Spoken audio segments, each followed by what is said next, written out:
Hello, welcome back to my channel. My name is Lana. And right now in April, I am doing the Shakespeare Readathon, which lasts the whole month. I read a bunch of books, some Shakespeare plays, some retellings. It's going so well and I'm having a lot of fun. And please look forward to the vlog, which will be coming soon-ish. And because it's Shakespeare month, let's call it that, I decided to do the Shakespeare book tag. I've been struggling trying to find books for this tag. There are two questions that I don't have an answer to, but bear with me, we'll get to them. Maybe you can suggest things for me in the comments when we get to them. So question number one is, Much Ado About Nothing, your favorite bickering couple whom everyone knows really care about each other, can be romantic relationship or friendship. And I looked through the books that I've read and enjoyed, and I came up with boyfriend material. So the book is about Luke, who is a son of a famous rock star, and the paparazzis like to follow him around, and he hasn't made the best life choices, so his reputation is on the line, and it's creating problems for him at work. So to save his reputation and to fix things at work, he starts fake dating Oliver, who is the absolute opposite of Luke. He's a very put together, serious young man who is a barrister and is just very type A, intellectual, serious person. And him and Luke do not get along well because of their differences, and it's very entertaining. It's a very funny book. Their dialogues, the bickering, the constant bickering is hilarious, and it's so fun seeing these two characters slowly get to know each other better and find some common ground and eventually fall in love. So highly recommend, if you've not read it and it sounds interesting, pick it up. Question number two is Measure for Measure, a book whose plot or genre is really hard to explain to other people. So if you've been on the channel before, you may have noticed that I don't do wrap-ups because I find it very hard talking about books, which is great that I have a booktube channel, in terms of telling you the plot, or at least the initial premise, in a short, digestible way that makes you understand what kind of book this is and whether it will work for you or not. I'm not very good at that. I looked around my shelves and I found two books that I felt especially grateful that I don't have to explain what they're about.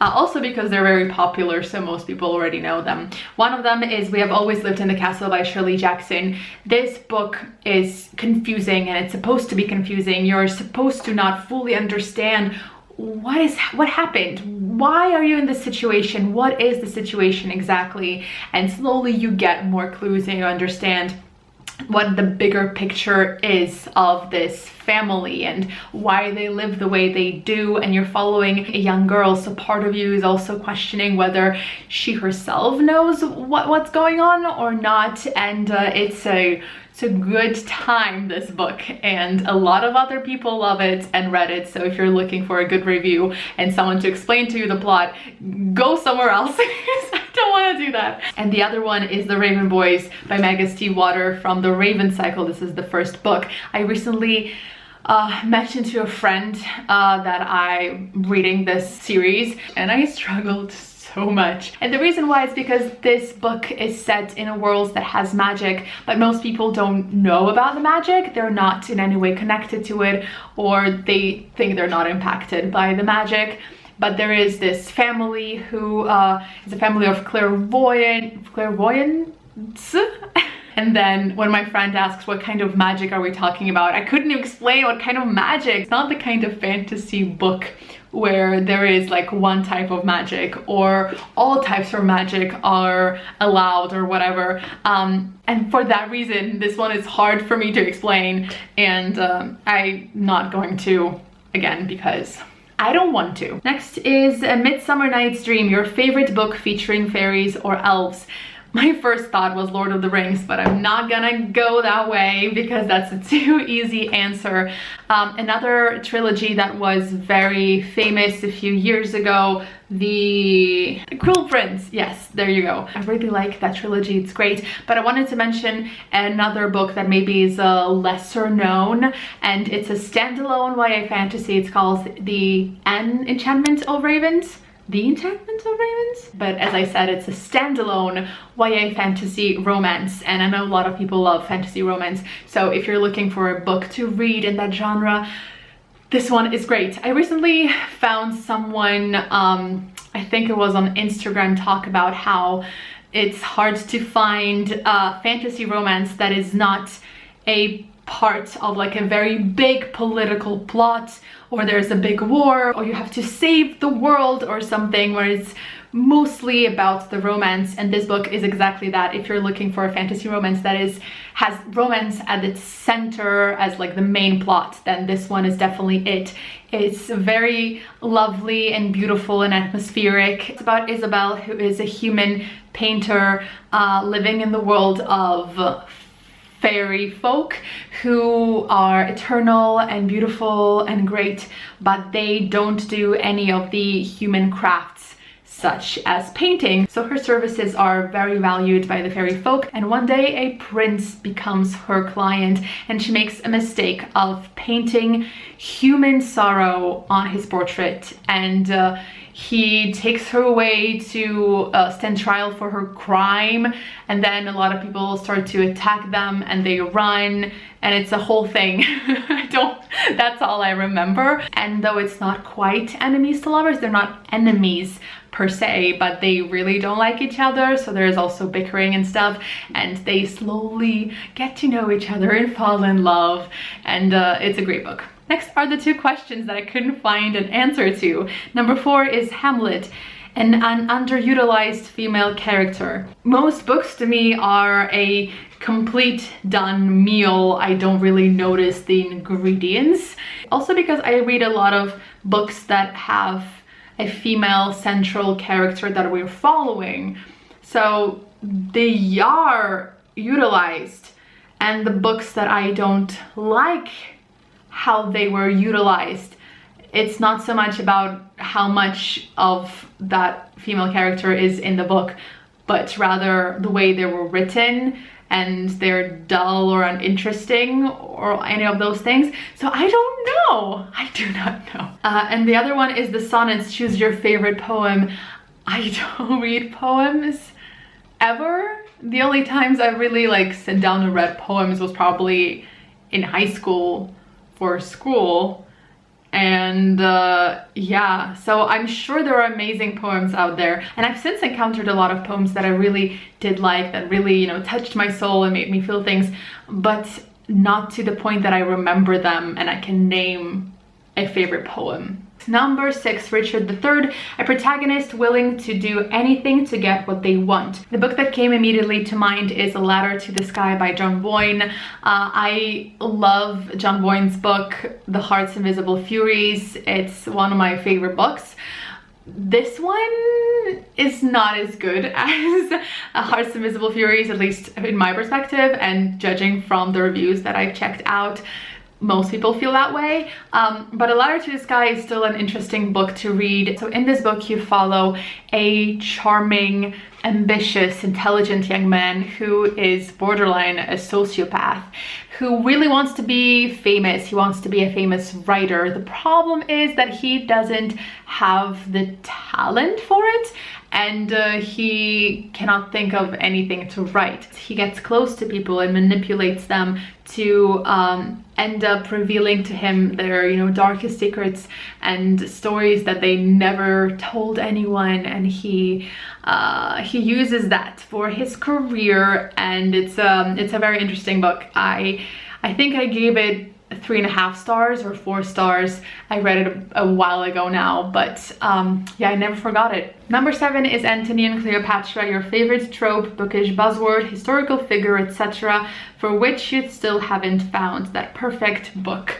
This made me think about a lot of different books that I liked and what maybe I'm lacking and what I would love to read. And the book that I kept coming back to in my mind is, I wrote it down because I don't remember anything, The Light Among Shadows of Dark is the Night series. And actually all the Dark is the Night series, for me, that series is probably the closest to what I would want to read that I can't always find. That series is set in Victorian England, a historical era that I really enjoy reading about. Check. It features mystery, which another check, though it has more of a like supernatural ghost mysteries. There are ghosts and spirits and stuff. I really liked that supernatural element. If we're talking about supernatural, I do love ghosts above anything else, but I could do without the supernatural factor as long as it's still a mystery. Can be a murder mystery, can be a heist, I don't care. I just like something mysterious. And apart from that, it features an LGBT romance between two boys, which is another check, something I really enjoy reading about. And in the first book, they're still in school, so it's more of a like YA book, and the second one, they're in their 20s and it's more of an adult situation. Not in terms of the rating of the book, but in terms of their age. And as I am growing older myself, I think I'm moving further away from a YA, and I would love that to be an adult book about two adults. And the thing that I love about the series is that the fact that they are queer does not really fully, I mean, it's not that it doesn't impact their lives at all, but it's not a big part of the plot. And I realize this is what I really enjoy, historical fiction that has LGBT couples in them without that being the biggest thing about the plot. And so the idea of this relationship happening and evolving, and the, you know, problems and issues they have with themselves and each other, it's not about their sexual orientation. It's just like any other couple going through things, and that's what I love, and I want that. So if I were to build a perfect book that I would love to read, and taking all of these different elements, it would be a historical fiction. Anything before the 20s, like Edwardian, Victorian, and all the way to ancient Rome and Greece. I would love to read about a romance in ancient Rome. I think that would be fun. Plus, it has to have a mystery, a murder mystery, or some type of investigation that propels these characters forward. And it would also have an adult queer romance that is not all about them being queer.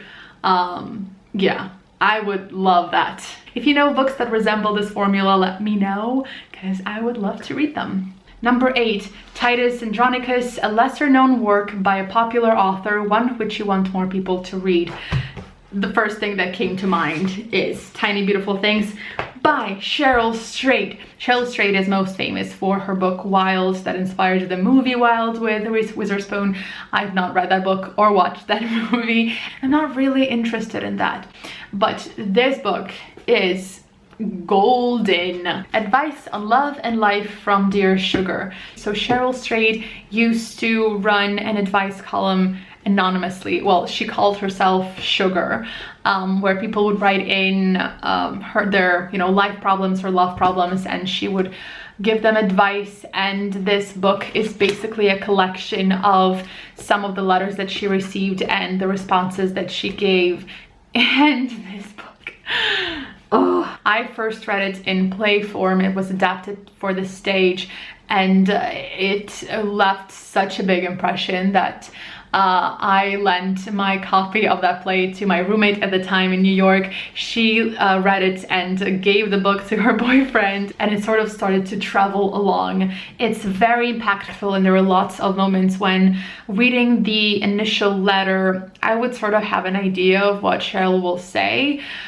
And she doesn't. She goes the opposite way, or she gives some tough love to people, and it's oh, I can't even talk about this book. And let me tell you, Cheryl Strayed does not stay away from hard conversations, hard topics, and she actually shares a lot of her own life and trauma in the advice she gives. The amount of honesty and courage in her replies and in the letters that are written to her is just incomparable. So check this one out. Number 9, King Lear, a complex female villain or anti-hero.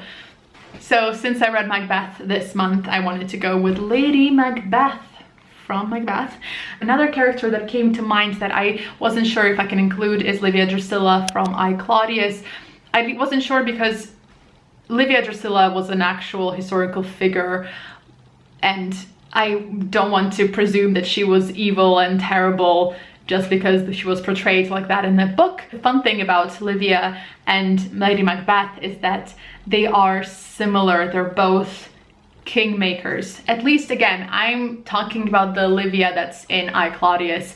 I don't know what she was actually like, but in I, Claudius, she's definitely a kingmaker, someone who is working behind the scenes and making things happen, and a lot of manipulation is happening. She was pulling so many strings and making so many things happen, and you do not want to be on the wrong side of Livia. There is actually a book that's specifically about her and her life that I really want to check out one day, and maybe I'll have a clearer idea. And the thing about Roman history and that part of history in particular is that the earliest accounts we have of what happened were still decades after the fact, and they were documented and written for whoever was in power at that time. So they were modified to flatter whoever was listening, and so we cannot